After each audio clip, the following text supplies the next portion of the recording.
21 años al frente de la pantalla, más de 4.000 programas grabados, 12 premios Emmy, cerca de 100 millones de personas que cada semana reorganizaban sus tardes para no perderse su voz. Una marca personal tan poderosa que en el universo hispano su nombre no necesitaba apellido, bastaba con decir Cristina y todo el mundo sabía exactamente de quién se hablaba. Y aún así, un día de noviembre de 2010, alguien en una oficina tomó una decisión en frío, firmó un papel y la sacó del aire como si retirar a la mujer más influyente de la televisión hispana fuera tan sencillo como apagar una lámpara que ya no ilumina lo suficiente. Eso ya es suficientemente brutal como para construir un relato de injusticia y final amargo. Pero no es el centro de esta historia, no es ni siquiera el capítulo más importante. El centro está en algo que venía pasando mucho antes de ese noviembre, detrás de cámaras, detrás de contratos, detrás de las paredes de una casa que por fuera brillaba con el fulgor de una dinastía mediática y que por dentro acumulaba grietas que nadie nombraba porque nombrarlas hubiera sido admitir que el edificio no era tan sólido como parecía. Una madre que se hundió en el silencio de una botella durante años mientras la familia fingía que aquello no ocurría. Un padre que con una sola frase, pronunciada con la brutalidad seca del hombre que no pide perdón por lo que piensa, marcó a su hija para el resto de su vida de una manera que ni él mismo comprendió completamente. Un hijo que subió solo hasta el 5º piso de un estacionamiento una noche, sin cámaras, sin testigos, sin el escudo que el apellido y la fortuna familiar podrían haber desplegado y que tuvo que elegir entre dos cosas en el borde de ese edificio. Y una mujer que construyó uno de los imperios mediáticos más sólidos y duraderos de la historia de la televisión latina, precisamente porque llevaba por dentro una herida que nunca terminó de cerrar y que usó ese dolor como combustible durante décadas hasta que el combustible empezó a quemarla a ella misma. Hay 4 personajes en esta historia que necesitas tener en mente desde el principio, porque sin ellos, nada de lo que viene tiene sentido completo.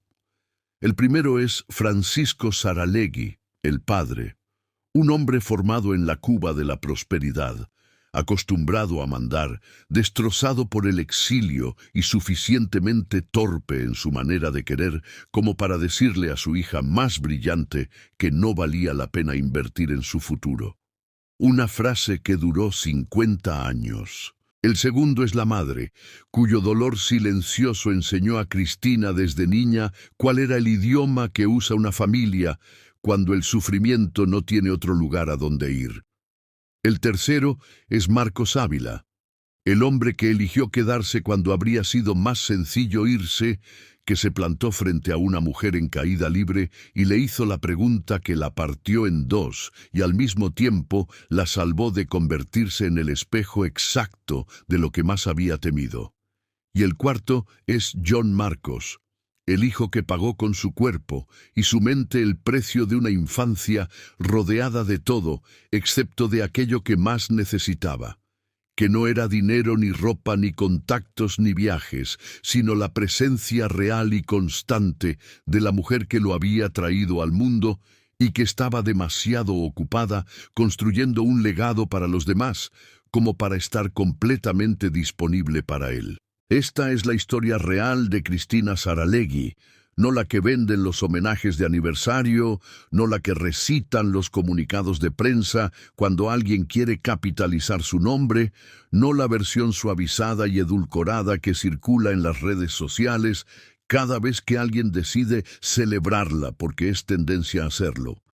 Esta es la otra historia, la que duele, la que incomoda, la que no cabe en 1 minuto y medio de contenido viral, porque para entenderla hay que estar dispuesto a sentarse con sus contradicciones y con sus partes oscuras durante el tiempo suficiente. Para entender lo que Cristina Saralegui se convirtió, hay que entender primero lo que fue antes de ser famosa.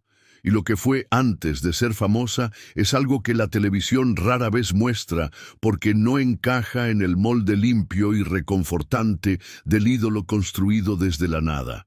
Cristina no empezó desde el fondo, empezó desde arriba, desde muy arriba. Y precisamente por eso la caída fue tan violenta cuando llegó y la reconstrucción fue tan extraordinaria cuando comenzó. Nació en La Habana en 1948, en el seno de una familia que no simplemente tenía dinero, sino que tenía algo más escaso y más poderoso que el dinero. Tenía peso cultural. El apellido Saralegui no era un apellido cualquiera en la Cuba de mediados del siglo XX. Era una institución. Su abuelo y su padre habían construido un pequeño pero extraordinariamente influyente imperio editorial que controlaba algo que en cualquier sociedad vale más que el oro, la narrativa de lo que importa, de lo que es elegante, de lo que es deseable, de lo que define a una clase social que quiere verse a sí misma reflejada con dignidad y aspiración. Publicaciones como Bohemia, Carteles y Vanidades no eran simplemente productos editoriales diseñados para venderse en los kioscos. Eran espejos de toda una sociedad que se miraba en sus páginas y decidía qué era moderno, qué era culto, qué era sofisticado, qué era lo que debía desearse y qué era lo que debía dejarse atrás. Y los Saralegui eran los dueños de esos espejos.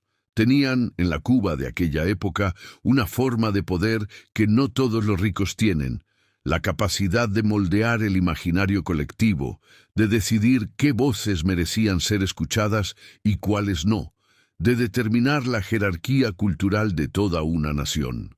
Para una niña que nace dentro de eso, que crece respirando ese ambiente, que aprende desde pequeña que las palabras tienen consecuencias y que las revistas son una forma de poder tan real como los títulos de propiedad, la orientación hacia los medios no es una carrera elegida conscientemente, es una herencia, es el idioma natural de la familia. Cristina creció en Miramar, uno de los barrios más exclusivos de La Habana, en una mansión que daba al mar.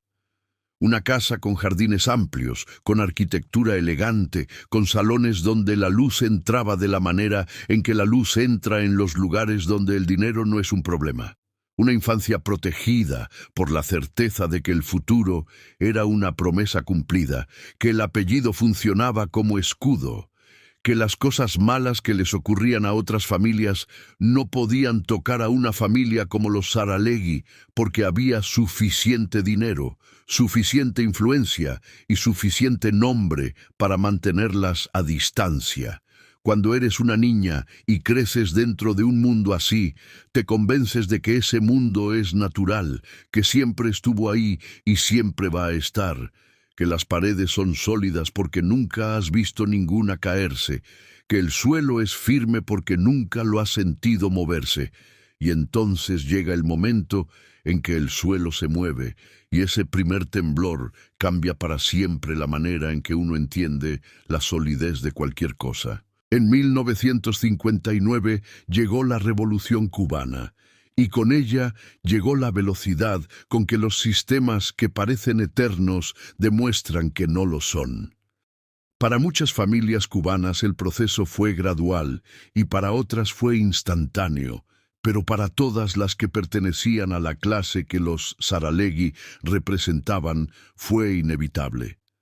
Los negocios se intervinieron, las propiedades cambiaron de manos. El peso social de los apellidos que habían valido algo durante generaciones dejó de valer exactamente lo mismo al día siguiente. Y en 1960, con 12 años recién cumplidos, Cristina tuvo que salir de Cuba con su familia y dejarlo todo atrás. La casa frente al mar, el barrio, los jardines, las revistas, el apellido poderoso dentro de ese contexto específico, la sensación de que el mundo le pertenecía por derecho, la certeza de que el futuro iba a ocurrir según el guión previsto. todo, en un viaje que no tenía fecha de regreso. Aterrizaron en Key Biscayne, Florida, y aunque el exilio cubano de esa época fue una experiencia colectiva que miles de familias compartieron, cada familia la vivió desde su propio lugar específico, con sus propias pérdidas particulares. Para los Saralegui, la pérdida no era solo económica, aunque esa también fue real y significativa. Era identitaria en un sentido más profundo, porque ellos no habían sido simplemente ricos, habían sido definidores de cultura, y de pronto estaban en un país diferente, en una ciudad diferente, en un sistema diferente, donde su apellido no abría puertas porque nadie sabía qué significaba, donde sus revistas no circulaban porque pertenecían a un mundo que había quedado del otro lado del mar, donde el rango social que tenían en Cuba no se traducía automáticamente a ningún tipo de posición en Miami, porque las jerarquías sociales no se exportan con el equipaje. Hay que construirlas de nuevo, o aprender a vivir sin ellas. Ese proceso de reconstrucción es devastador para los adultos que lo viven, y cuando los adultos de una familia se rompen por dentro, mientras intentan mantener la compostura por fuera, cuando el dolor no tiene un espacio abierto donde expresarse, porque expresarlo se lee como debilidad o como derrota, cuando la vergüenza de haber caído de rango se mezcla con la nostalgia de lo que se perdió y el miedo de lo que todavía puede perderse, ese cóctel emocional busca una salida. Y la salida que encontró la madre de Cristina fue la misma que encuentran muchas personas cuando el dolor es demasiado grande y el orgullo no permite pedir ayuda: el alcohol. No ocurrió de manera explosiva. No fue un colapso visible y dramático que alguien pudiera identificar claramente y atender de manera directa. Fue el tipo de proceso que ocurre en muchas familias que tienen demasiado orgullo para nombrar lo que está pasando, gradual, disimulado, disfrazado de los rituales sociales que nadie cuestiona porque están incorporados en la normalidad de ciertas clases sociales. Una copa en las sobremesas, un trago para acompañar las noticias del día, una botella que se abre para calmar la tensión de la tarde, y poco a poco, sin que nadie lo nombre, la anestesia se vuelve hábito, y el hábito se vuelve necesidad, y la necesidad cambia a la persona desde adentro de una manera que quienes viven con ella ven y sienten, aunque no puedan articularlo. Cristina lo vio, creció viéndolo. Aprendió ese idioma del dolor sin que nadie se lo enseñara explícitamente, simplemente por el hecho de respirar el mismo aire de esa casa durante años, y ese aprendizaje se instaló en su memoria emocional con una profundidad que décadas de éxito profesional no borrarían, solo la esperarían. Hay algo que los psicólogos conocen bien y que la gente en general entiende poco. Los patrones que aprendemos en la infancia no son creencias conscientes que podemos revisar y cambiar cuando lo decidimos racionalmente. Son respuestas automáticas que se activan en condiciones de estrés extremo, cuando la mente consciente ya no tiene energía para elegir y el sistema emocional más antiguo toma el control. Cristina creció sabiendo que el alcohol era lo que una persona usaba cuando el dolor era demasiado grande para otro idioma. Esa enseñanza no estaba escrita en ningún lugar, no había sido pronunciada por nadie, pero estaba ahí, incorporada en la arquitectura de su psicología, esperando el momento exacto en que ella misma llegara a ese punto, y ese momento llegó. Pero todavía falta mucho para llegar ahí. Primero hay que hablar de la frase que lo cambia todo, la frase que en cierto sentido explica no solo la carrera de Cristina Saralegui, sino la forma específica que tomó esa carrera, la velocidad que tuvo, el costo que pagó, las cosas a las que renunció sin saber que estaba renunciando. Cristina había logrado algo notable en el contexto del exilio y de la reconstrucción familiar. había mantenido encendida su inteligencia, su ambición, su sentido claro de que tenía algo importante que decirle al mundo.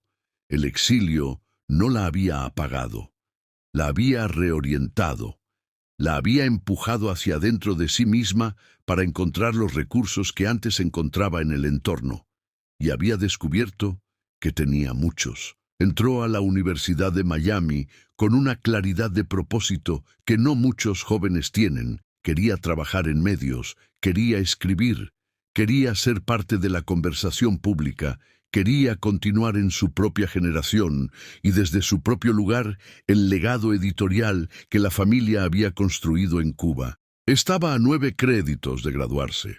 9. Una cantidad tan pequeña en relación con todo lo que ya había recorrido que podría haberla terminado casi sin esfuerzo adicional, con el impulso natural de alguien que ya ve la línea de llegada y sabe que solo tiene que seguir corriendo durante un poco más. 9 créditos entre ella y el título que le habría dado un punto de apoyo formal para construir lo que quería construir. Y entonces su padre se sentó frente a ella y le dijo que el dinero de la familia no alcanzaba para financiar la educación universitaria de 2 hijos al mismo tiempo, que había que elegir. Y que si había que elegir, la elección era obvia. El hermano varón recibía la educación y ella se quedaba sin terminar. La razón que Francisco Saralegui dio para esa decisión es la razón por la que esta frase todavía duele décadas después de haber sido pronunciada, incluso contada por alguien que no es Cristina, incluso leída por alguien que nunca la conoció. Le explicó a su hija mayor, a la joven que estaba a 9 créditos de una licenciatura, que su hermano necesitaba el título universitario porque en el futuro iba a tener que mantener a una esposa y a una familia, y que esa responsabilidad exigía credenciales formales, y que ella no necesitaba esas credenciales porque a ella la mantendría el hombre con quien se casara. En una sola frase, Francisco Saralegui le comunicó a su hija que su función en el mundo era ser sostenida, no ser creadora, que su destino era ser el destino pasivo de las decisiones de otro hombre, no la protagonista activa de las propias, que ella era, en el esquema del mundo según su padre, un objeto que pasaría de las manos del padre a las manos del marido, con una parada de 9 créditos que en ese esquema resultaba completamente innecesaria. Detente aquí un momento y piensa en lo que eso le hace a una joven que ya había tenido que reajustar toda su identidad a causa del exilio, que ya había visto a su madre desmoronarse en silencio, que ya llevaba sobre los hombros el peso específico de crecer en una casa donde los adultos sufrían de maneras que nadie nombraba. El padre no solo le quitó la posibilidad de terminar una carrera universitaria, le quitó algo más fundamental y más difícil de recuperar: el derecho a verse a sí misma como alguien cuyo futuro dependía de su propia capacidad. Porque cuando la persona que se supone que más te conoce y más te quiere te dice que tus logros no tienen sentido práctico porque al final alguien más va a cargarte, lo que pierde no es solo el título, pierde la imagen de sí misma como agente, como alguien que puede, como alguien que merece. Y algo ocurrió en ese momento dentro de Cristina Saralegui que ninguna cámara podría haber captado y que ella misma tardó décadas en comprender completamente. La herida se transformó en combustible, el dolor se volvió velocidad. La humillación se convirtió en el motor más potente y más persistente que jamás iba a tener. Desde ese instante, Cristina Saralegui no trabajó solo por ambición, aunque la ambición también estuvo ahí. No trabajó solo por la pasión por los medios, aunque esa también era genuina. Trabajó en el nivel más profundo e irracional de su psicología por demostrar que su padre se había equivocado, por construir una respuesta viva y permanente a esa frase que funcionara como la prueba irrefutable de que ningún hombre tendría que mantenerla, porque ella era perfectamente capaz de mantenerse a sí misma y de sostener cualquier cosa que se propusiera construir. Y eso tiene una dualidad terrible que solo se entiende cuando uno mira la historia completa. Ese motor la impulsó hacia cosas extraordinarias, hacia logros que sin esa herida quizás no habrían tenido la misma urgencia ni la misma escala. Pero también la mantuvo corriendo cuando necesitaba detenerse. La mantuvo trabajando cuando necesitaba estar presente. La mantuvo demostrando permanentemente cuando lo que necesitaba era simplemente existir sin tener que justificar ese derecho. Aceptó empezar desde el principio, no con rabia visible, no con el drama que habría sido comprensible dado el tamaño de la injusticia, sino con la determinación silenciosa y feroz de alguien que sabe que la única respuesta que funciona cuando te subestiman es demostrar con hechos concretos e inapelables cuánto se equivocaron. Comenzó en la Biblioteca Fotográfica de Vanidades, la misma revista del legado familiar, pero ahora desde el escalón más bajo de la escalera editorial, haciendo el trabajo que nadie considera importante hasta que falta.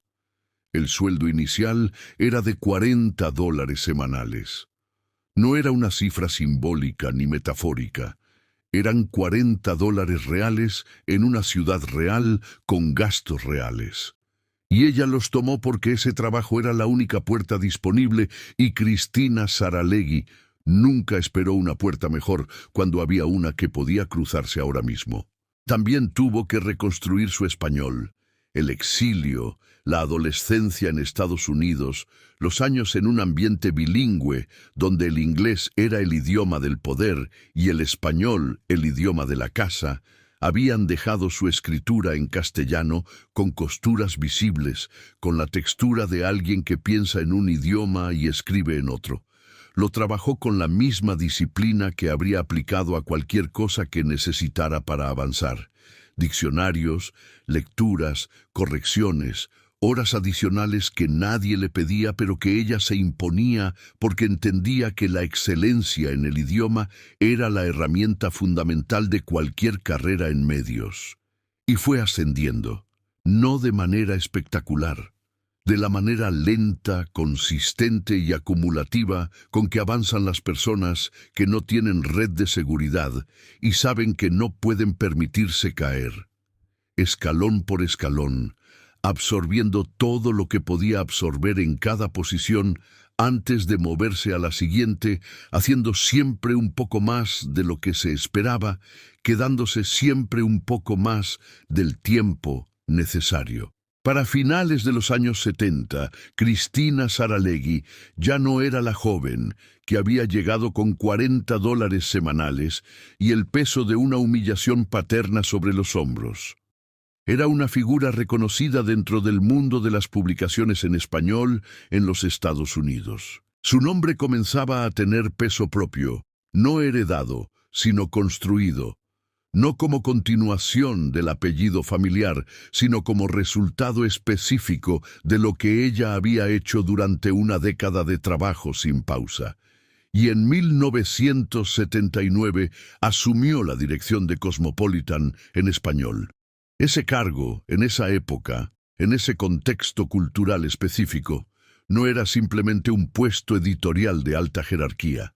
Era una declaración política sobre quién podía ocupar esos espacios y sobre qué podía decirse desde ellos. Piensa en lo que significaba en 1979 que una mujer cubana exiliada, sin título universitario, dirigiera una de las publicaciones más influyentes del mundo hispanohablante. En un ecosistema editorial dominado por hombres que tomaban las decisiones importantes y dejaban a las mujeres en los cargos que apoyaban esas decisiones. En un contexto cultural donde la mujer latina todavía recibía mensajes sistemáticos sobre cuáles eran sus límites, sus funciones apropiadas, los espacios que le correspondían y los que no. Cristina llegó ahí y desde esa posición hizo exactamente lo que el mundo a su alrededor le habría aconsejado que no hiciera. Habló de lo que se callaba.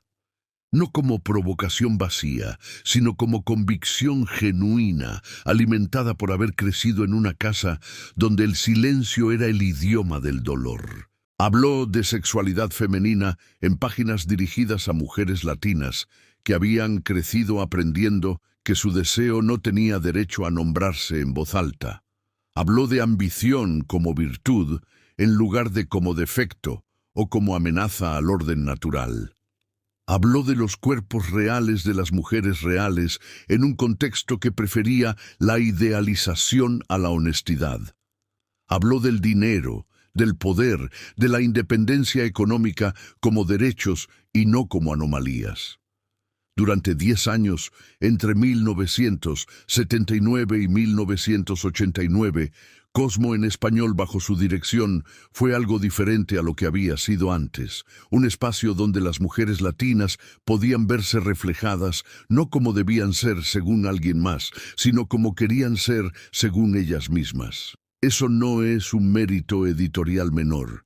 Eso es una transformación cultural que no se valora completamente porque ocurrió de manera gradual y en un formato que las historias del periodismo rara vez celebran tanto como deberían. Pero la prensa escrita empezó a quedarse pequeña, no porque no fuera suficientemente poderosa, sino porque había algo en Cristina, una energía, una presencia, una capacidad de conexión humana directa e inmediata, que ninguna página impresa podía contener completamente.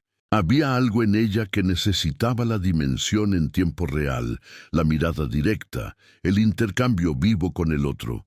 Y eso se llama televisión.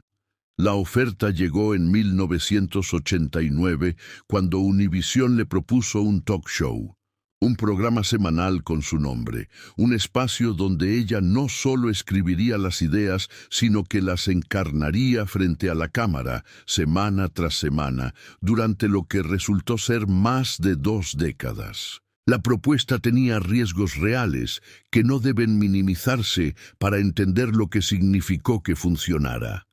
Cristina no venía del mundo televisivo. No tenía el entrenamiento de las presentadoras que habían pasado años frente a las cámaras construyendo el tipo de espontaneidad aparente que en realidad es una técnica muy elaborada. No respondía al perfil de mujer que los ejecutivos de televisión tendían a imaginar cuando pensaban en quién debía sentarse frente a los millones.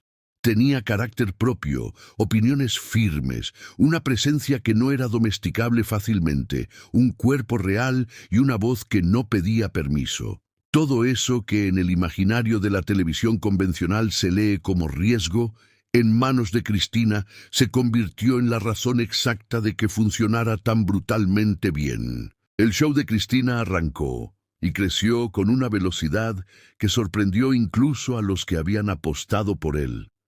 Porque no hacía lo mismo que hacían los otros programas de su género, hacía lo contrario. Mientras el entretenimiento hispano de la época buscaba brillar por la superficie, por la ligereza, por el espectáculo sin fricción, por la sonrisa que no amenaza a nadie, Cristina apuntaba directo a las heridas. Violencia doméstica en hogares que por fuera parecían perfectamente funcionales. Abuso sexual dentro de familias que preferían el silencio a la vergüenza pública. Enfermedades que la gente no nombraba, porque nombrarlas se sentía como una confesión de fragilidad. Adicciones que viajaban de generación en generación, destruyendo todo lo que tocaban. Sexualidad adolescente en comunidades donde hablar de ese tema era considerado una provocación directa contra la moral familiar y religiosa. Y en 1996, algo que en aquel contexto era todavía más radical, la primera boda entre 2 personas del mismo sexo transmitida en una cadena de televisión hispana de alcance masivo, en un momento en que la televisión en español todavía no sabía cómo procesar ese tipo de visibilidad sin generar una crisis interna de proporciones considerables. No eran decisiones editoriales cómodas. Cada una de ellas tenía un precio, llamadas de presión, amenazas, sectores organizados de la audiencia conservadora que veían en lo que Cristina hacía una agresión directa a sus valores. Hubo episodios donde más de 1000 personas rodearon el estudio en Miami para protestar en contra de lo que el programa estaba poniendo en pantalla. Para la industria, eso era un problema. Para Cristina, era la confirmación de que estaba tocando algo real. Había entendido, mucho antes de que esto se convirtiera en un concepto analizable en los estudios de comunicación, que la televisión tiene el poder de hacer sentir a la gente que su dolor no es único, que sus problemas tienen nombre, que lo que ellos viven y callan en privado también lo viven otras personas que también lo callan en privado, y que el simple acto de nombrarlo en voz alta en una pantalla que millones comparten simultáneamente tiene un efecto liberador que ningún otro medio puede replicar con la misma eficiencia. Y había decidido usar ese poder de la única manera que le parecía honesta, apuntándolo directamente hacia lo que más dolía, hacia lo que las familias escondían, hacia los silencios que destruían desde adentro. Los premios Emmy llegaron, 12 en total. El rating se consolidó en una fidelidad de audiencia que va mucho más allá del consumo casual. Cerca de 100 millones de personas al año siguiendo un programa de televisión con una consistencia que en el ecosistema de los medios se llama lealtad y que en realidad es algo más específico, confianza. Porque el verdadero capital que Cristina acumuló en esos años no era medible en cifras de audiencia, ni en premios, ni en contratos, ni en los metros cuadrados de los estudios donde grababa. Era algo que pocos conductores de televisión logran construir genuinamente y que cuando se pierde es casi imposible recuperar autoridad moral. La gente no solo la veía, le creía. Le creía cuando decía que algo importaba. Le creía cuando confrontaba a sus invitados con las verdades que ellos mismos evitaban decirse. Le creía cuando ponía en pantalla dolores que el resto de la televisión hispana prefería ignorar. Y esa autoridad moral fue exactamente la razón por la que en algún momento chocó frontalmente con uno de los hombres más poderosos de la industria mediática del continente. A principios de los años 90, el programa comenzó a transmitirse en México a través de Televisa, el gigante mediático que controlaba la mayor parte de lo que los mexicanos veían en la televisión abierta. La audiencia mexicana respondió de manera sólida. El programa tenía rating. Pero la élite conservadora mexicana, acostumbrada a un modelo de televisión que prefería el espectáculo decorativo al cuestionamiento real, comenzó a sentirse visiblemente incómoda con lo que Cristina estaba poniendo en pantalla semana tras semana. Una mujer que hablaba de los dolores que las familias esconden, que confrontaba tabúes que el modelo televisivo mexicano convencional dejaba intactos por conveniencia, no encajaba fácilmente en un sistema mediático cuya narrativa tradicional estaba diseñada para entretener sin incomodar. Las presiones encontraron su destino natural. Emilio Azcárraga Milmo, el propietario de Televisa, el hombre al que apodaban el Tigre. Un personaje que no solo era rico, sino que era poderoso de la manera más concreta y menos discutible del término. El tipo de poder que no necesita demostrarse, porque todos los que están a su alrededor ya lo dan por hecho permanentemente. Un hombre acostumbrado a que cuando convocaba a alguien a su presencia, ese alguien llegaba sabiendo que la jerarquía era absolutamente clara y que la función de la reunión era escuchar y aceptar, no debatir. Cristina recibió la convocatoria y llegó siendo exactamente lo que era. Azcárraga fue directo. Le explicó que el programa necesitaba cambiar de tono, que debía volverse más suave, más ligero, más enfocado en lo que la televisión mexicana de esa época llamaba entretenimiento, que era esencialmente cualquier cosa que no pusiera en cuestión las estructuras de autoridad que hacían funcionar ese sistema. Le pedía, en términos prácticos, que dejara de ser ella, que convirtiera su programa en una versión domesticada y segura de lo que era, que cambiara la profundidad por la superficialidad y la honestidad por la complacencia.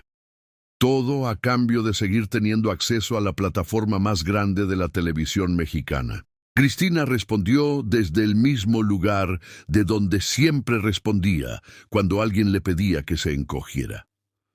Desde el lugar donde se formó su columna vertebral la tarde que su padre le dijo que no valía la pena invertir en su educación. Le dijo a Azcárraga que su programa no tenía esa ligereza decorativa que él pedía, ni en sus versiones más reducidas, ni en sus mejores días, ni en ningún estado posible.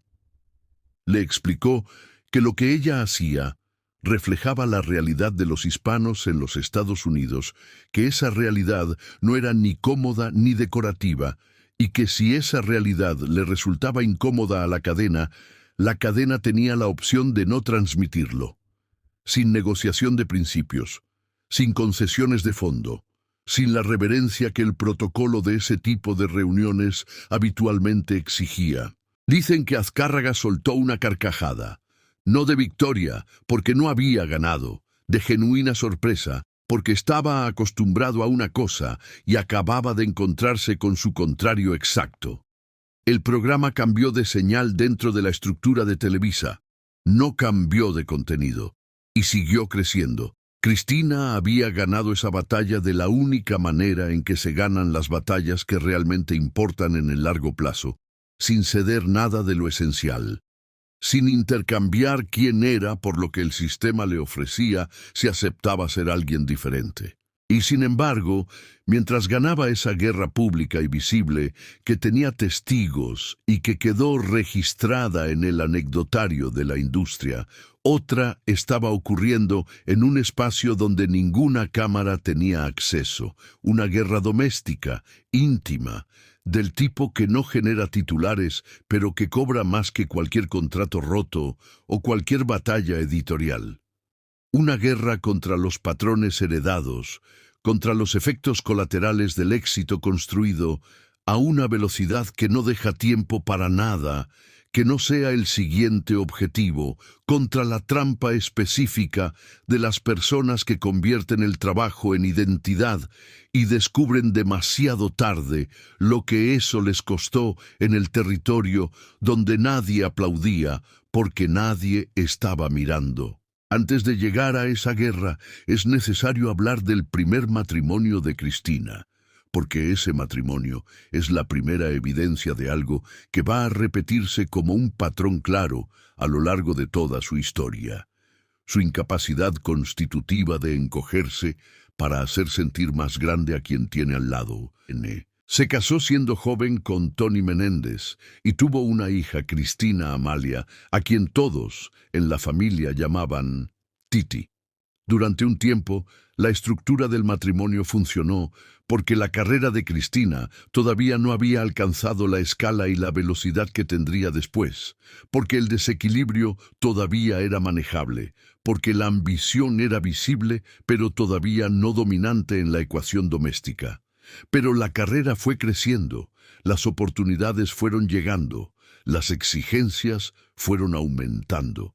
Y con ellas fue aumentando también la tensión de un matrimonio entre una mujer que se expandía con cada proyecto y un hombre que no había sido educado para procesar el avance de su esposa como algo que no fuera una amenaza a su propio lugar en el esquema. Cristina lo narró años después con la precisión directa de alguien que ya procesó suficiente ese dolor como para verlo con claridad sin que todavía duela de manera paralizante.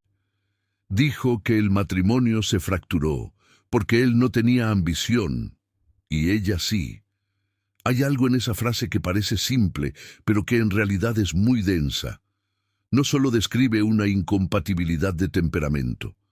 Describe el choque entre dos visiones completamente distintas de lo que una mujer casada debe ser y hacer y querer.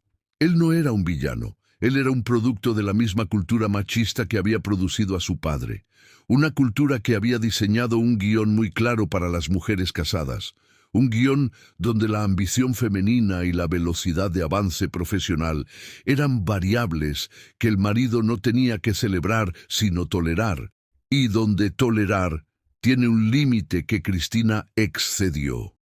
Ella no estaba dispuesta a reducir su velocidad para que el matrimonio sobreviviera. El matrimonio terminó. Después llegó Marcos Ávila, músico, bajista de Miami Sound Machine, la banda que en los años 80 estaba construyendo uno de los sonidos más reconocibles del pop latino, 11 años menor que Cristina. Cuando ella, divorciada, con una hija, con una carrera en pleno ascenso y con el tipo de carácter que no se suaviza con el tiempo, sino que se afina, eligió a ese hombre, el mundo a su alrededor no lo leyó como una historia de amor entre dos adultos que decidieron estar juntos.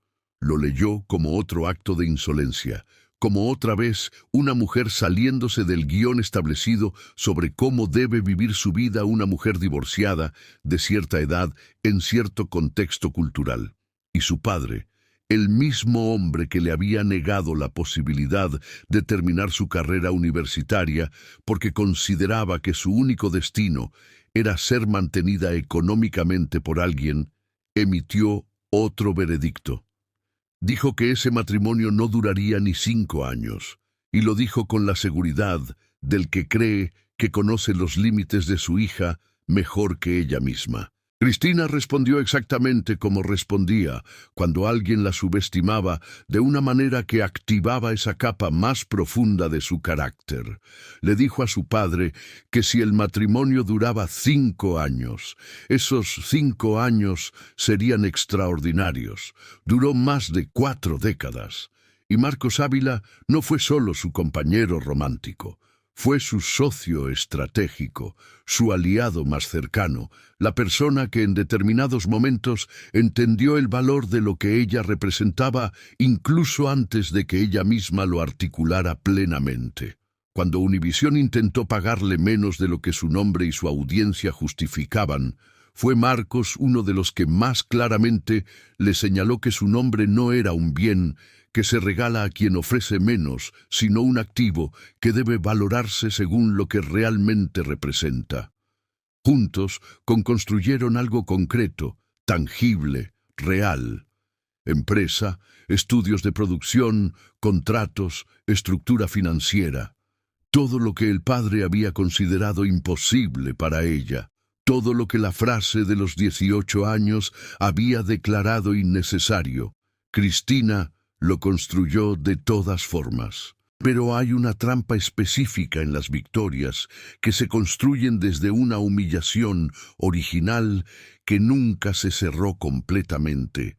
Nunca terminan de sentirse suficientes, porque no son victorias normales, son respuestas a una herida. Y las respuestas a las heridas no curan las heridas, solo demuestran que la herida sigue ahí, que sigue dictando la dirección, que sigue siendo el motor.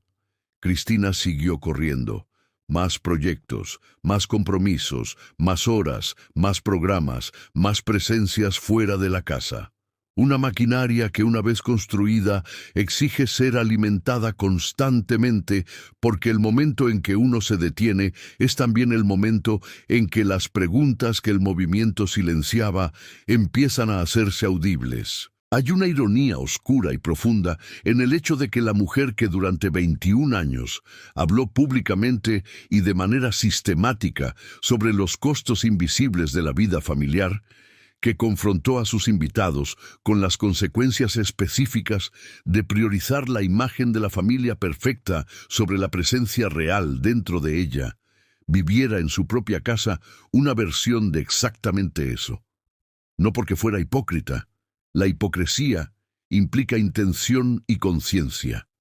Esto era algo diferente y más humano. Era la distancia inevitable entre lo que uno entiende en el nivel intelectual y lo que uno puede cambiar en el nivel emocional cuando los patrones son muy antiguos y el motor es muy poderoso.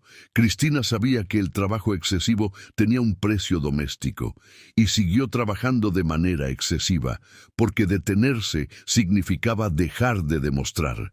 Y dejar de demostrar significaba darle razón a la frase. Sus hijos, Titi la mayor y John Marcos el varón, crecieron en un hogar que materialmente tenía todo lo que el dinero puede comprar. Lo que no tenía de manera constante y suficiente era la clase de presencia que el dinero no puede comprar. No la presencia de alguien que da regalos, que provee, que garantiza comodidades. La presencia de alguien que está ahí cuando estás, que escucha cuando hablas de cosas pequeñas, que nota cuando algo cambia en ti, aunque no puedas articularlo todavía, que interrumpe lo que sea para estar disponible. Esa diferencia entre provisión y presencia es la que los niños no articulan en palabras, pero que registran de manera profunda en su sistema emocional, en su conducta, en la forma que toman sus heridas cuando las heridas inevitablemente llegan. John Marcos Ávila Saralegui, el hijo varón, nació en la parte brillante de la historia de su madre, en la parte donde el dinero ya entraba con consistencia, donde el apellido materno volvía a sonar con fuerza en los círculos donde eso importa, donde su madre llenaba pantallas y recibía premios y era reconocida en restaurantes y aeropuertos. Nunca vivió el exilio duro de Key Biscayne. Nunca experimentó la sensación de que el suelo podía moverse bajo los pies de un día para otro. Creció con la abundancia como condición normal de la existencia. Y sin embargo, la abundancia material, que es una cosa real e importante, no es lo mismo que la abundancia emocional, que es una cosa completamente diferente y que puede estar perfectamente ausente en los hogares más prósperos del mundo, si quienes habitan esos hogares están demasiado ocupados sosteniendo la prosperidad como para habitarla realmente. Durante los años 90 y los primeros años del 2000, Cristina vivía atrapada en una maquinaria que ella misma había diseñado y que ahora la exigía de manera total.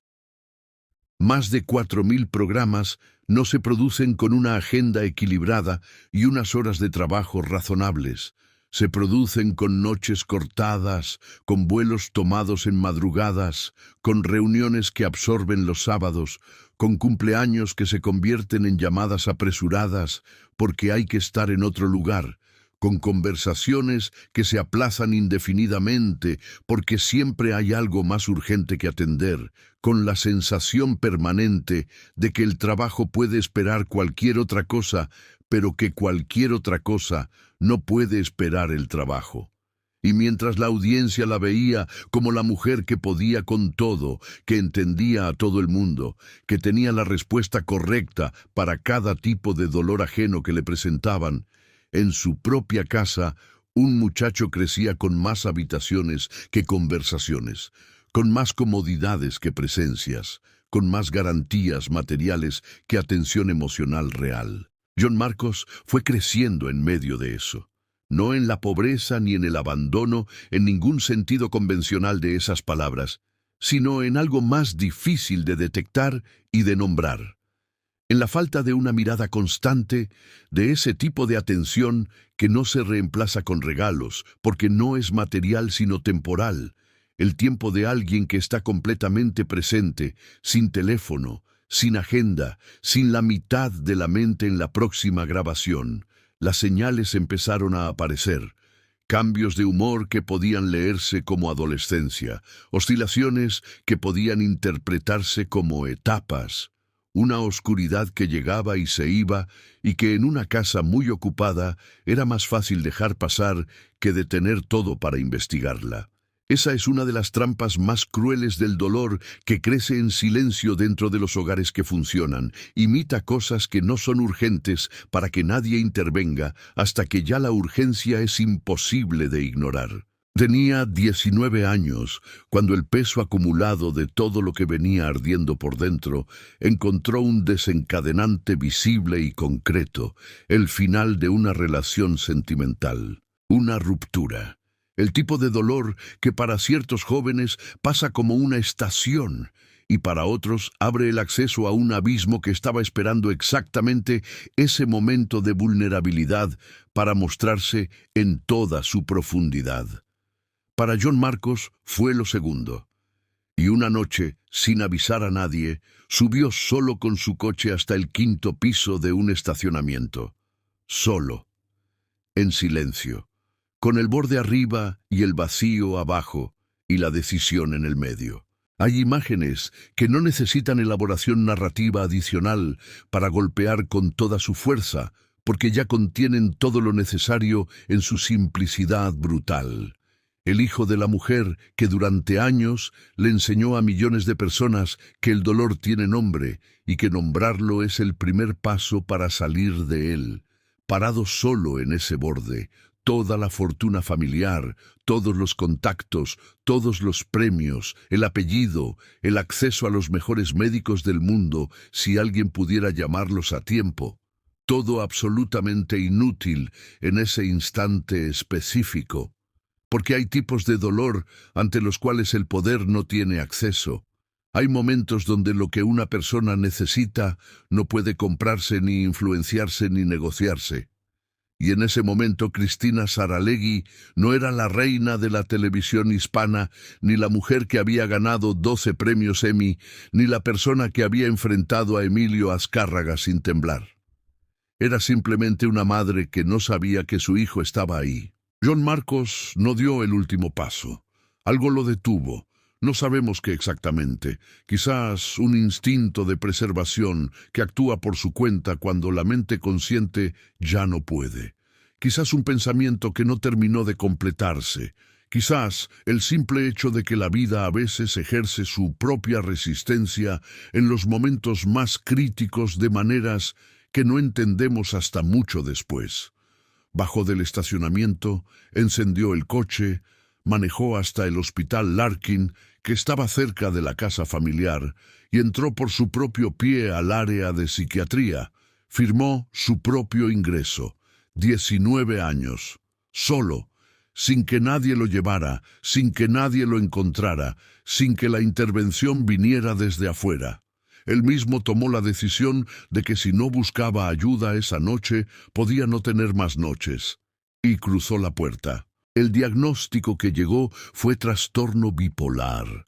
Un diagnóstico que no llegaba de la nada cuando uno ponía juntas las señales de los años anteriores, pero que llegaba con el peso completo de la confirmación, con la irreversibilidad de algo que ya tiene nombre y que por tanto ya no puede seguir siendo ignorado o reinterpretado o dejado para después. Y en la cultura latina de esa época, hablar de salud mental cargaba todavía un estigma que hacía que las familias prefirieran el silencio a la claridad, porque el silencio preserva la imagen, y la imagen es lo que se supone que hay que proteger a cualquier costo. Nadie quiere que a su hijo le pongan una etiqueta que se siente permanente. Nadie quiere admitir que en una casa que por fuera funciona tan bien, alguien estaba sufriendo en silencio durante años sin que nadie lo viera a tiempo. Pero la revelación fue todavía más profunda que el diagnóstico. Cristina descubrió que su hijo se había estado lastimando a sí mismo durante un tiempo, en silencio, con el cuerpo como único receptor disponible para algo que no encontraba otro idioma donde expresarse. Heridas físicas que nadie había visto, porque nadie había estado mirando con la atención suficiente, o porque quien miraba no sabía exactamente qué estaba buscando. El tratamiento fue largo y exigente, sin ningún tipo de romanticismo narrativo. 15 medicamentos, 2 años de seguimiento riguroso con monitoreo médico constante, terapia, vigilancia. Una reconstrucción que no tiene nada de cinematográfica, sino que consiste en la tarea cotidiana, silenciosa y extenuante, de aprender a vivir con un sistema nervioso que funciona de manera diferente y que requiere cuidado permanente. Cristina entró al proceso, fue a terapia junto a su hijo, se sentó con los médicos, escuchó verdades que rompían la imagen de mujer que lo controla todo, porque cuando la realidad de lo que le está pasando a tu hijo es suficientemente contundente, ya no tienes espacio para mantener el personaje. Tienes que simplemente estar ahí, en toda tu fragilidad y en toda tu culpa, sin la armadura que la televisión y el éxito te habían permitido usar durante años. Y en algún punto de ese proceso entendió algo que solo se entiende cuando ya no quedan más excusas para no mirarlo. Que la pérdida más importante de su vida no había ocurrido en una oficina de Univisión. Había ocurrido en su propia casa. Había ocurrido en los años en que construyó un legado para millones de personas mientras dejaba un déficit en el lugar donde más importaba. Y que la ironía más aguda de su existencia era que ella había pasado 21 años hablando públicamente de los efectos del descuido emocional en las familias, mientras el descuido emocional ocurría en la suya. Eso no es hipocresía. Es lo más humano que hay. Es la distancia entre lo que sabemos y lo que podemos, entre lo que entendemos intelectualmente y lo que somos capaces de cambiar cuando los patrones son tan antiguos y el motor es tan potente que seguir es más fácil que detenerse. No estamos ante una mala madre. Estamos ante una madre que construyó su carrera sobre una herida de humillación que exigió décadas de movimiento perpetuo para ser respondida, y que ese movimiento tuvo un costo doméstico que ella pagó de la manera más cara posible, casi perdiendo al único hijo que llevaba su sangre. La televisión tiene sus propios tiempos y sus propias lealtades, y esas lealtades no tienen nada que ver con la calidad, con los años de servicio, con el tamaño del legado construido, con la fidelidad de la audiencia acumulada durante décadas. Tienen que ver con los números de la semana, con las estrategias de programación del próximo trimestre, con lo que un conjunto de ejecutivos cree que el mercado quiere ahora mismo, con la lógica fría de los sistemas que tratan a las personas como activos, y cuando los activos dejan de producir los números proyectados, los intercambian por otros. Cristina Saralegui llevaba 21 años frente a las cámaras de Univisión, cuando en noviembre de 2010 la cadena tomó la decisión de no renovar su contrato, sin homenaje a la altura de lo que había construido, sin transición digna que reconociera el tamaño del legado, sin la clase de salida que 21 años, más de 4.000 programas y 12 premios Emmy habrían merecido en cualquier sistema que valorara algo más que el número de audiencia de la semana siguiente. Para quien observa desde afuera, el despido puede leerse como una injusticia profesional, como la ingratitud habitual de una industria que usa a las personas y las descarta cuando ya no les convienen. Eso ya sería suficientemente grave. Pero para entender lo que ese despido significó, en el nivel más profundo de la psicología de Cristina Saralegui, hay que volver a la frase de los 18 años. Porque cada programa que ella había grabado, cada contrato que había firmado, cada reconocimiento que había recibido, cada audiencia que había fidelizado, había sido también una respuesta continua a esa sentencia. Una demostración activa, viva, semana tras semana, de que el padre se había equivocado, de que ella no necesitaba ser mantenida por nadie, porque era capaz de construir algo que otros pagaban por acceder. Y cuando esa maquinaria de demostración permanente se detuvo por una decisión tomada en una oficina fría, sin consultar a nadie que viviera dentro de ella, lo que quedó expuesto no fue una estrella herida en su ego, fue la herida original, la de los 18 años, todavía ahí, todavía activa, todavía esperando. Ella misma lo describió después con una imagen que dice más de lo que cualquier análisis puede decir. Dijo que se había sentido pequeña como una hormiga, no una figura pública ofendida. No una diva herida en su orgullo, una hormiga, alguien sin tamaño, sin peso, sin presencia en el mundo, y ese es exactamente el vocabulario de la herida original. No el vocabulario de alguien que perdió un contrato, sino el de alguien que perdió la prueba que necesitaba para creer que valía. Y en ese estado llegó a una casa que no era un refugio tranquilo, donde pudiera reconstruirse a su propio ritmo.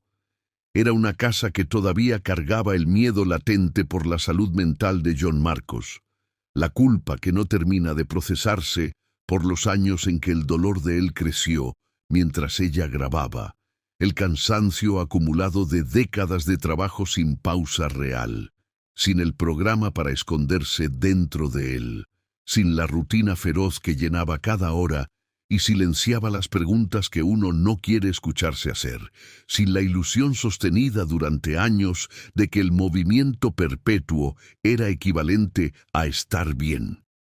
Y entonces la herida más antigua de su historia, la que había visto en su propia madre, cómo el alcohol entra en una familia cuando el dolor no tiene otro lugar a donde ir, encontró el momento exacto de vulnerabilidad que necesitaba. Cristina empezó a beber, no de la manera exagerada y visible que habría generado una crisis inmediata y explícita, de la manera discreta y progresiva en que el alcohol trabaja en las personas que tienen suficiente autocontrol para retrasarlo, pero no para detenerlo.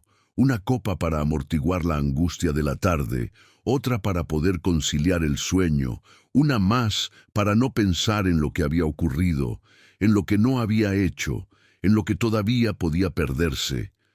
La costumbre que se instala sin que uno la invite formalmente, porque uno no nota el momento exacto en que el hábito se vuelve necesidad y la necesidad se vuelve dependencia. Y mientras eso ocurría, la mujer que había construido su carrera sobre la capacidad de ver lo que los demás no querían ver, perdía la capacidad de ver lo que le estaba ocurriendo a ella misma. Lo que hace que ese proceso sea especialmente devastador en el caso específico de Cristina Saralegui no es solo el alcohol en sí mismo. Es que ella no era alguien sin historia personal con esa sustancia. Era alguien que había crecido viendo lo que el alcohol le había hecho a su madre, que había respirado ese proceso de primera mano durante años de infancia y adolescencia, que llevaba incorporado en su memoria emocional el idioma completo en que ese proceso habla antes de volverse irreversible. Los primeros pasos, los primeros cambios, la manera en que la persona empieza a ser diferente antes de que nadie pueda nombrarlo con precisión. Y aún así, cuando el dolor fue suficientemente grande y las defensas quedaron suficientemente bajas, terminó caminando exactamente hacia ese lugar. No porque fuera débil, no porque eligiera conscientemente repetir la historia de su madre, sino porque los patrones que aprendemos en la infancia tienen una memoria más larga que la voluntad consciente del adulto, y esperan con la paciencia específica de las cosas que no tienen prisa porque saben que tarde o temprano su momento va a llegar. Fue Marcos Ávila quien interrumpió el proceso, no con suavidad protectora que hubiera resultado cómplice, no con la compasión que consuela al otro en su espiral, en lugar de sacarlo de ella, con la honestidad directa y sin adornos que solo puede ejercerse desde el amor que no negocia el bienestar del otro por su propia comodidad. Se plantó frente a ella y le dijo lo que veía. Le dijo que el alcohol la estaba cambiando desde adentro de maneras que ya eran visibles para los que vivían con ella, aunque todavía no fueran visibles para ella misma, que la estaba convirtiendo en alguien diferente a quien había sido durante toda su vida, que estaba perdiendo el control de algo que si no detenía en ese punto iba a volverse progresivamente más difícil de detener. Y luego hizo algo que muy pocas personas hacen, porque hacerlo requiere una combinación particular de amor y valentía que no es común. Le hizo una pregunta, una sola. sin suavizarla, sin construirle una salida lateral, sin ponerle un colchón emocional que la hiciera más tolerable.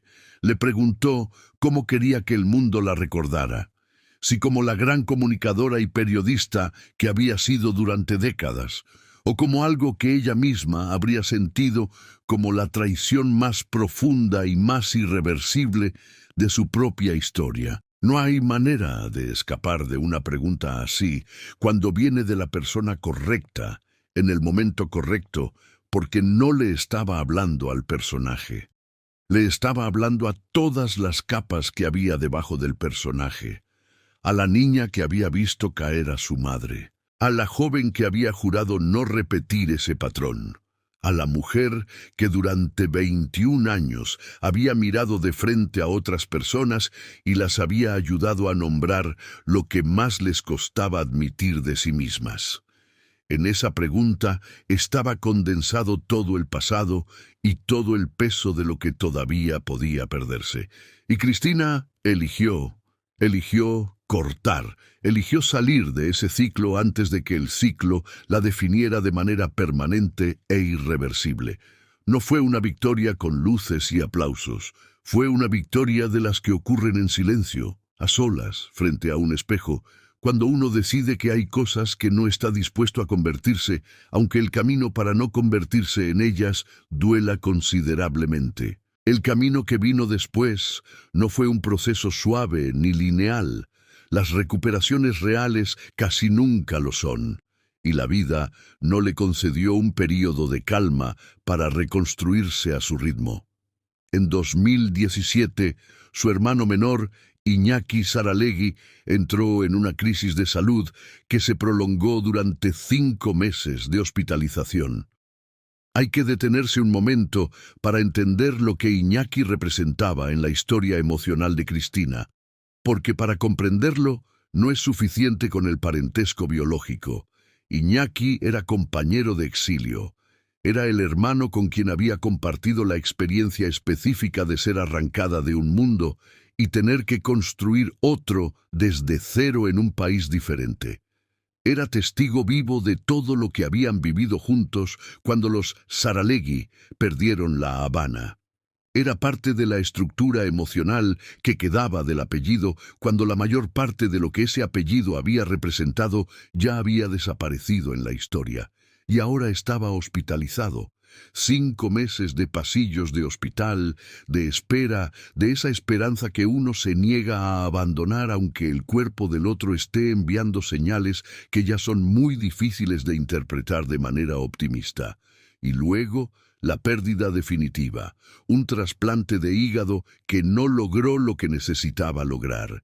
Y Cristina tuvo que ver como otro pedazo de su historia, otro testigo de quién había sido antes de ser famosa, desaparecía de manera permanente e irrecuperable. Pero la vida tampoco detuvo ahí sus golpes, porque mientras procesaba esa pérdida, otra amenaza llevaba tiempo ganando terreno desde adentro del propio cuerpo de Cristina. La ataxia, una enfermedad neurológica de origen hereditario, degenerativa, que ya había aparecido en otros hombres de su familia antes que en ella y que ahora comenzaba a manifestarse en su propio sistema nervioso. La misma condición que había deteriorado progresivamente la salud de su padre, la misma que había afectado a su hermano antes de que el hígado fallara y ya no hubiera manera de revertirlo. La enfermedad que venía en el apellido como una herencia no elegida. El cuerpo comenzó a desobedecerla de maneras concretas. Dificultad para mantener el equilibrio, inseguridad al caminar, movimientos que antes eran completamente automáticos y que de pronto requerían atención consciente y esfuerzo adicional. En uno de los momentos más graves se acumuló líquido en el cerebro. Fue necesaria una intervención quirúrgica, y luego de la cirugía vino lo que ninguna cantidad de voluntad o de carácter puede evitar completamente, el proceso de reaprender a moverse. Paso a paso, con asistencia, con la conciencia plena de cada movimiento que antes ocurría sin pensarse. Hay algo particularmente cruel en ese tipo de enfermedad para alguien cuya identidad estuvo ligada durante décadas a la proyección de poder físico, de presencia dominante en un espacio, de la capacidad de entrar a un lugar y hacer que ese lugar cambie de atmósfera solo por la manera en que uno se instala en él. El cuerpo había sido durante décadas un instrumento de autoridad para Cristina. La manera en que caminaba hacia un set, la manera en que se sentaba frente a las cámaras, la postura que comunicaba que estaba completamente presente y que las cosas iban a ocurrir de determinada manera porque ella estaba ahí para que así fuera. Y ahora ese instrumento requería ser sostenido, requería asistencia de otros.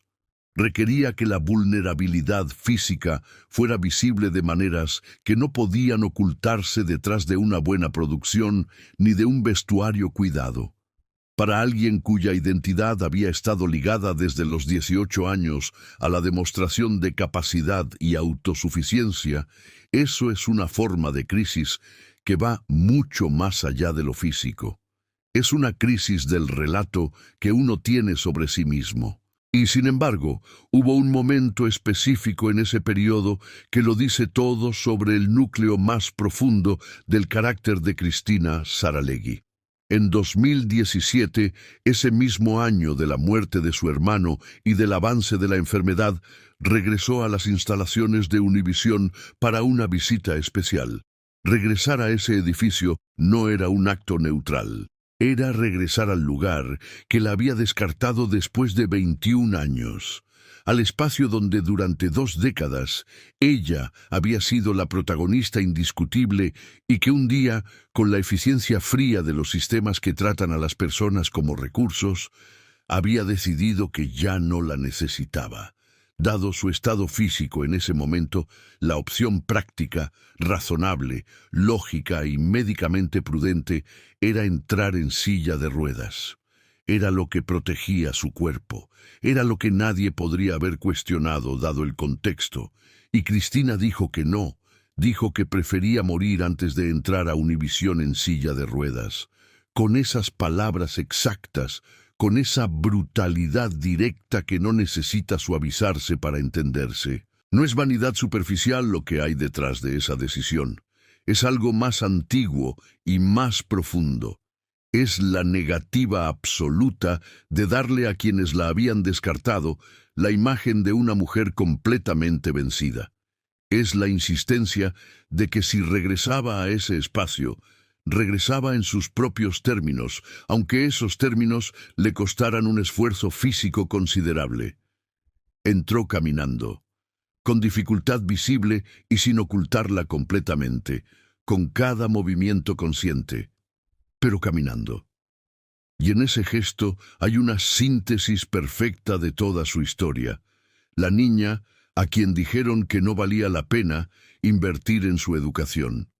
La muchacha que empezó con $40 semanales porque era la única puerta disponible y la cruzó.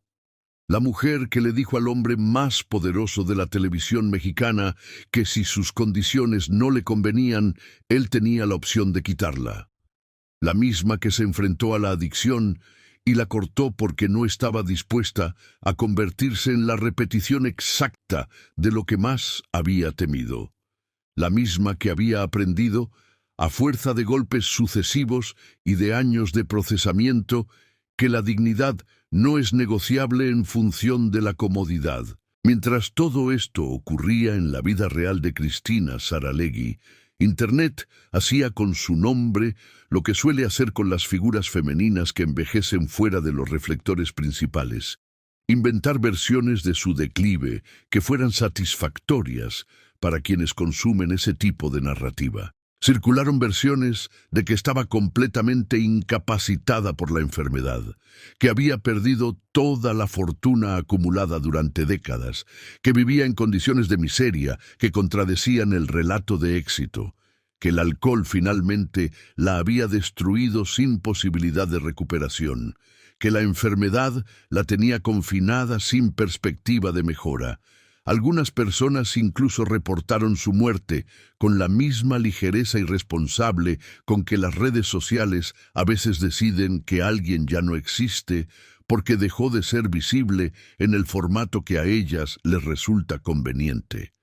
Como si desaparecer de la televisión diaria fuera equivalente a desaparecer del mundo.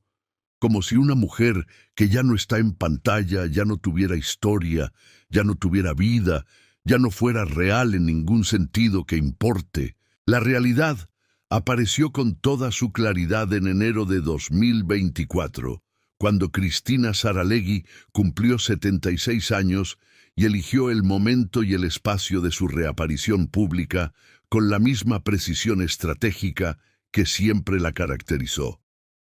Se presentó en Despierta América, no como alguien que pide ser recibida de vuelta, no como una figura del pasado que busca recuperar un lugar que ya no le pertenece, sino como alguien que llega a dejar absolutamente claro que los rumores de su extinción eran enormemente exagerados y que la persona que los generó no la conocía suficientemente bien como para saber lo que esa mujer es capaz de sostener. Llegó con ironía, con elegancia sin esfuerzo aparente, con esa combinación específica de autoridad y humor que había hecho de ella una presencia genuinamente irrepetible en la pantalla hispana, y desmontó cada versión falsa que había circulado sobre su estado. No estaba destruida, no estaba arruinada, no estaba confinada, no estaba reducida a nada de lo que las narrativas del declive femenino necesitaban que fuera para que la historia tuviera el final que esperaban. Y detrás de esa reaparición había una estructura material real y concreta que respaldaba las palabras sin necesidad de exageración. Porque mientras algunos construían narrativas de caída y miseria, como si eso fuera lo que inevitablemente le ocurre a las mujeres que caen de los reflectores, Cristina y Marcos Ávila seguían siendo propietarios de Blue Dolphin Studios, un complejo de 3 grandes estudios de producción en Miami, levantado en mayo de 2001, que durante años funcionó como infraestructura de producción para proyectos televisivos y cinematográficos de escala internacional. La niña, a quien su padre le dijo que no valía la pena invertir en su futuro, porque alguien más la mantendría. La joven que empezó con $40 semanales porque era la única entrada disponible. La mujer a quien pronosticaron que su matrimonio no duraría ni 5 años. Esa mujer terminó siendo copropietaria de una infraestructura que da empleo y posibilidad a toda una industria. Ese es el tipo de ironía que no necesita subrayarse porque se subraya absolutamente sola con el simple hecho de existir. Pero el final verdadero de la historia de Cristina Saralegui no está en los estudios, ni en el dinero, ni en los premios, ni en los contratos, ni en las audiencias millonarias, ni en ninguna cifra que pueda citarse en un párrafo de resumen. El final real está en algo mucho más difícil de filmar y mucho más difícil de incluir en los documentales que prefieren los grandes gestos y los momentos espectaculares, porque lo que más importa no suele ser espectacular. Está en la casa, en la familia que siguió existiendo, en John Marcos, estable, vivo, presente, cerca, en los nietos, en los días sin cámaras, sin ratings, sin la necesidad de demostrar nada a nadie, porque la guerra íntima de toda la vida finalmente encontró algún tipo de tregua, en algo que solo llega cuando uno acepta que la carrera más importante que puede ganarse no ocurre bajo los reflectores de ningún estudio de televisión, sino en los espacios cotidianos, donde nadie aplaude, pero donde todo lo que realmente importa se juega. Cristina no desapareció del todo. No es el tipo de persona que puede desaparecer completamente porque no sabe cómo estar enteramente fuera de un mundo que construyó durante décadas y que sigue siendo parte de quién es, aunque ya no necesite demostrarlo cada semana. En 2025 volvió a sentarse frente a las cámaras para conversar con una de las figuras más grandes de la música latina contemporánea, Karol G. No desde la urgencia de alguien que necesita recuperar un lugar, sino desde la tranquilidad de alguien que ya no tiene que probar nada, pero que todavía tiene perspectivas interesantes que ofrecer. Ese es un lugar radicalmente diferente al que habitó durante décadas. Y llegar a ese lugar costó exactamente todo lo que ya conoces. Y aquí es donde esta historia deja de ser únicamente sobre una mujer específica y empieza a ser sobre algo más amplio que merece que te detengas a pensarlo con la atención que requiere. Sobre los padres que, sin comprender completamente lo que hacen, o quizás comprendiéndolo demasiado bien, pronuncian frases que se convierten en el motor de toda una vida y que, sin embargo, nunca cierran completamente la herida que abrieron, porque una demostración no es lo mismo que una reparación. Sobre los hijos que crecen en casas llenas de todo lo material y deficitarias en ciertos tipos de presencia que ningún material puede reemplazar. Sobre las mujeres que construyen imperios sobre humillaciones antiguas y que pagan el precio específico que cobra el movimiento perpetuo cuando se ejerce durante demasiados años, sin espacio para detenerse y preguntar si lo que se está construyendo es lo que en realidad se quería construir.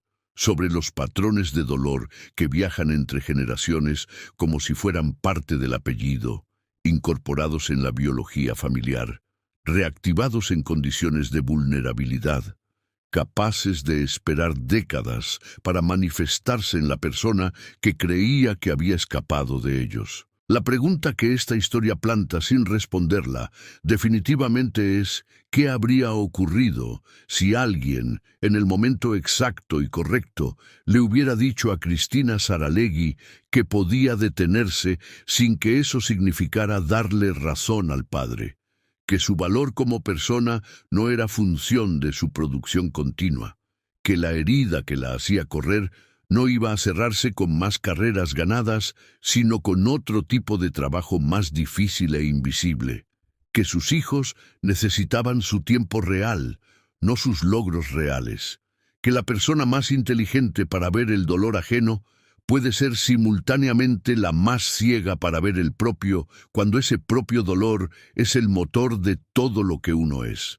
¿Qué habría pasado si ella misma, con toda la inteligencia que tenía y que ejercía semanalmente en beneficio de millones de personas, hubiera podido apuntarla hacia adentro antes de que John Marcos tuviera que subir solo hasta el 5º piso de un estacionamiento para que el costo de no mirar adentro se volviera imposible de ignorar? No lo sabemos, y esa incertidumbre es exactamente lo que hace que esta historia sea profundamente humana, en lugar de simplemente espectacular. Porque no termina en victoria limpia con todos los problemas resueltos y todas las heridas cerradas. Termina en supervivencia real, en aprendizaje que llega cuando puede, aunque no sea cuando uno lo habría elegido, en reparación parcial de cosas que no pueden repararse completamente, en la conciencia de que uno llega a ciertas verdades demasiado tarde para evitar el daño, pero justo a tiempo para evitar más daño. Y hay algo en ese tipo de final que es más honesto que cualquier historia, donde todo se resuelve perfectamente y todas las cuentas quedan saldadas sin residuo. Porque las vidas reales no funcionan así. Solo se siguen viviendo. Mejor, si uno aprende, a tiempo o tarde, pero mejor. El legado real de Cristina Saralegui no es haber sido la mujer más vista de la televisión hispana durante 2 décadas. Ese es el dato que aparece en las enciclopedias y en los artículos de aniversario. El legado real es haber sobrevivido a su propia historia sin repetirla completamente. Es haber interrumpido, aunque fuera en el momento tardío en que las consecuencias ya habían llegado, una cadena de patrones que viajaban en su familia de generación en generación como si fueran el precio inevitable de pertenecer a ese apellido. Es haber aprendido de la manera más cara y más irreversible en que se aprenden las cosas que más importan, que ningún imperio construido sobre la necesidad de demostrar vale más que la presencia que uno le debe a las personas que llevan su sangre. Y que el abrazo que no se dio a tiempo no puede recuperarse, pero que eso no significa que el siguiente abrazo no cuente. Cuenta. Llega tarde, sí, pero cuenta.